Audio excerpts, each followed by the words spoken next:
कभी देखा नहीं है, पर इतनी तेज धूप है, आप लोगों को भूख प्यास लग रही होगी।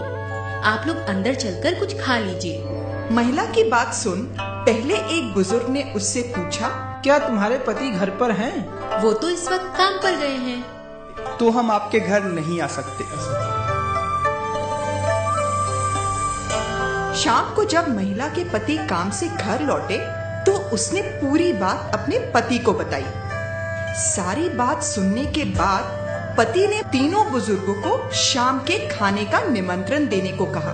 पति के कहे अनुसार महिला एक बार फिर उस पेड़ के पास पहुंची और उसने उन बुजुर्गों को खाने का निमंत्रण दिया। महिला की बात सुन बीच में बैठे बुजुर्ग बोले, शुक्रिया बेटी, पर हम तीनों एक साथ किसी के भी घर नहीं जाते।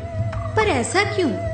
देखो बेटी, ये जो मेरी बाईं ओर बैठे हैं इनका नाम दौलत है, और जो मेरी दाईं ओर बैठे हैं इनका नाम सफलता और मेरा नाम प्यार है। जैसा कि मैंने तुमसे कहा था कि हम तीनों एक साथ किसी के घर नहीं जाते, अब ये तुम पर निर्भर करता है कि हम तीनों में से तुम किसे अपने घर ले जाना चाहती हो। बुजुर्ग की बात सुन महिला सोच में पड़ गई।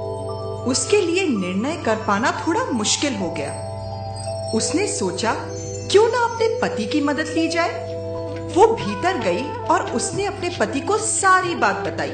पत्नी की बात सुनने के बाद पति बोले, मुझे लगता है हमें दौलत को अपने घर ले आना चाहिए, क्योंकि उसके आते ही हम माला माल हो जाएंगे।